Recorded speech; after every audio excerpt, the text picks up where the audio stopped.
नमस्कार दोस्तों, जय जोहार। मैं कौशल तिवारी और बिहनिया संध्या में आपका स्वागत है।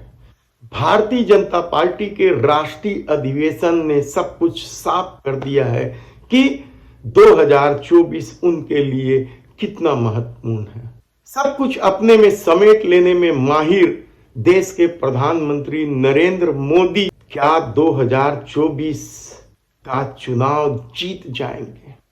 यह सबसे बड़ा सवाल इसलिए बन गया है क्योंकि इस दौर में भारतीय जनता पार्टी ने या देश के प्रधानमंत्री नरेंद्र मोदी ने अपनी पूरी ताकत लगा दी और इस ताकत के सामने साम दाम दंड भेद क्या मायने रखता है।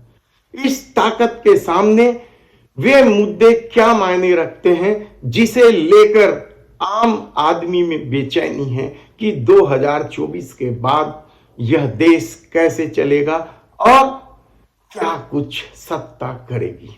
आज हम बात करें कि वे कौन से 5 मुद्दे हैं जो 2024 की चुनावी तस्वीर बदल सकती है। उससे पहले हम बता दें कि इस दौर में भारतीय जनता पार्टी के पास पैसे की कोई कमी नहीं है।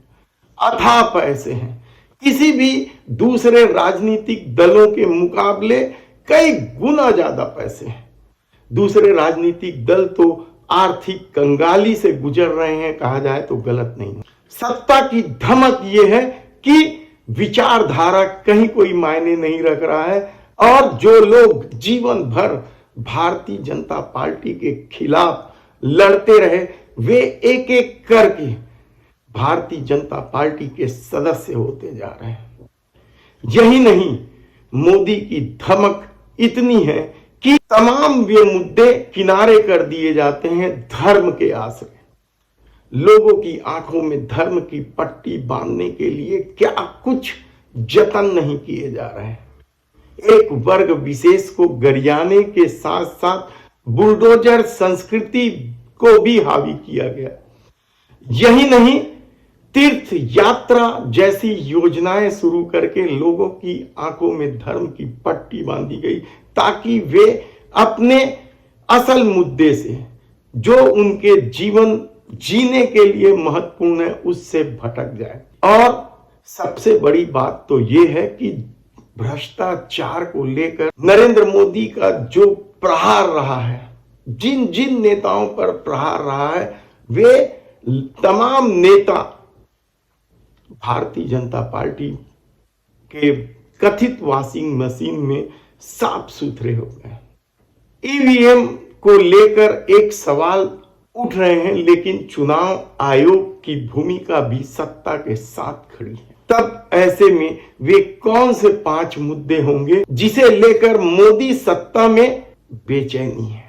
और ये बेचैनी तब है जब सब कुछ अपने में समेट लिया गया है, सब कुछ अपने अनुकूल कर लिया गया है।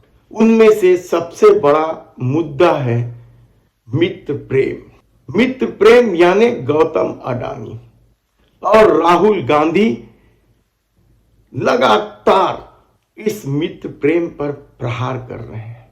लगातार प्रहार हो रहा है उनका।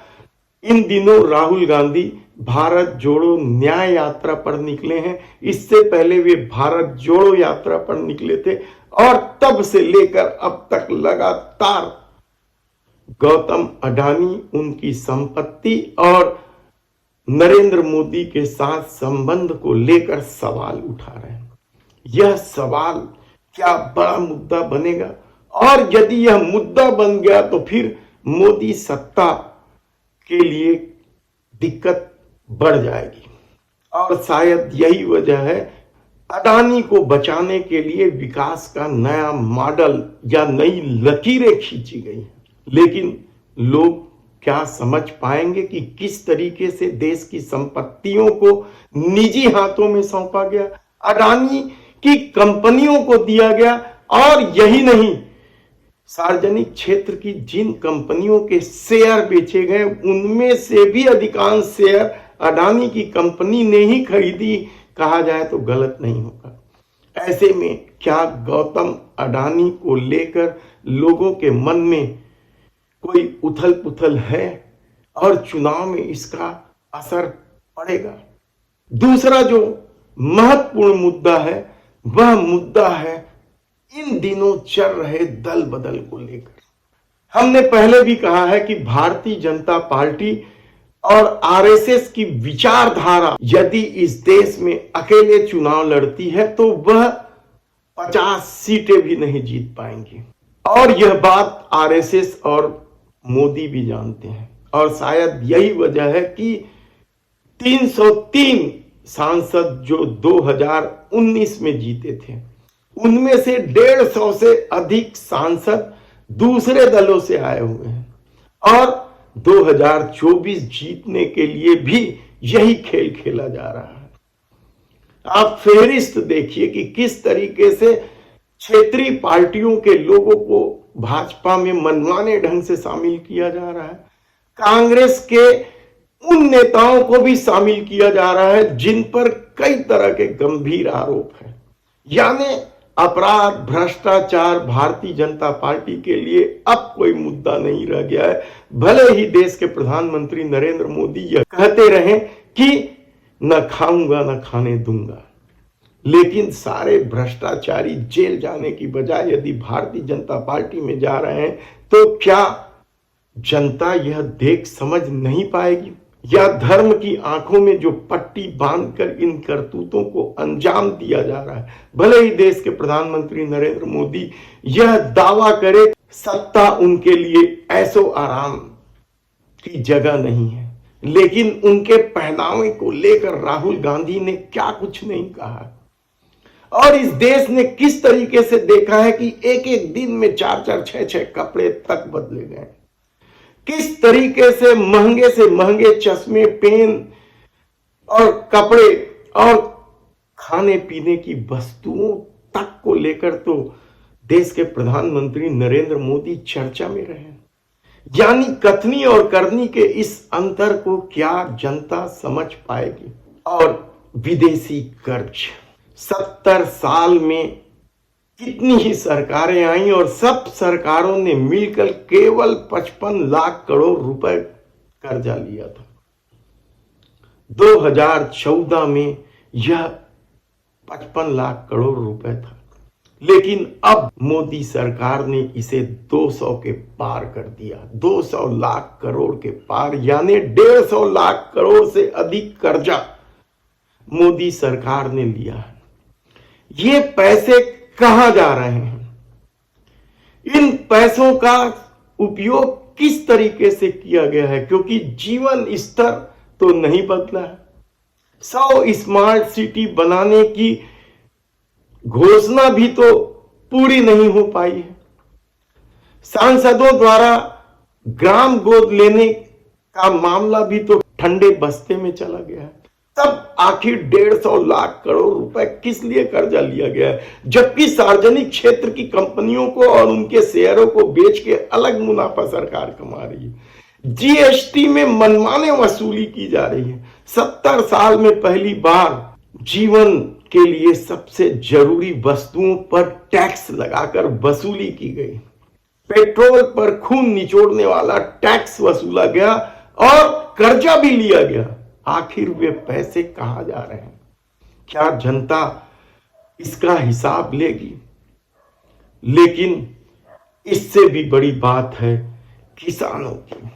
किसान लगातार अपनी मांग को लेकर आंदोलनरत है और किसानों को बदनाम करने के लिए क्या क्या उपाय नहीं किए जा रहे हैं। तो क्या किसान बड़ा मुद्दा होगा 2024 में?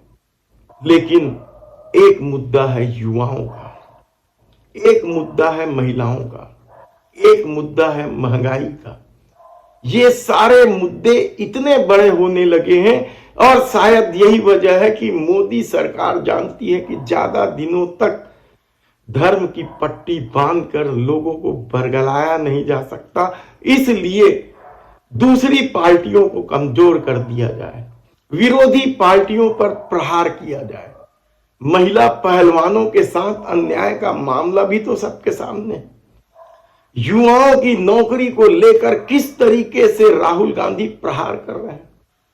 और महंगाई, महंगाई तो है ही, भले ही महंगाई के सपोर्ट में लोग खड़े हो रहे हैं, किस तरीके से विरोधियों को अभी भी बदनाम करने का खेल चल रहा है। क्या जनता इन बातों को समझ जाएगी? और यदि जनता समझ गई तो यकीन मानिए कि 2024 की चुनावी तस्वीर मोदी सरकार के तमाम प्रयास के बाद भी क्या होगी, देखने की बात होगी। अजी सुनते हो, मुझे लगता है ये सेप्टिक लाइन चोक हो गई है या सेप्टिक टैंक भर गया है। अरे बाबा, इसमें चिंता की क्या बात है। अन्ना सेप्टिक टैंक क्लीनर है ना, बस एक कॉल कर दो, वो सब देख लेंगे। ये वही अन्ना सेप्टिक टैंक क्लीनर है ना, जो बड़े बड़े पंडालों में टेम्पररी टॉयलेट की व्यवस्था भी करवाने लगे हैं। हाँ, है ना ये कमाल की बात। हाँ, इनका कॉन्टेक्ट नंबर क्या है? 9340199840। अन्ना सेप्टिक टैंक क्लीनर, देवेंद्र नगर, रायपुर।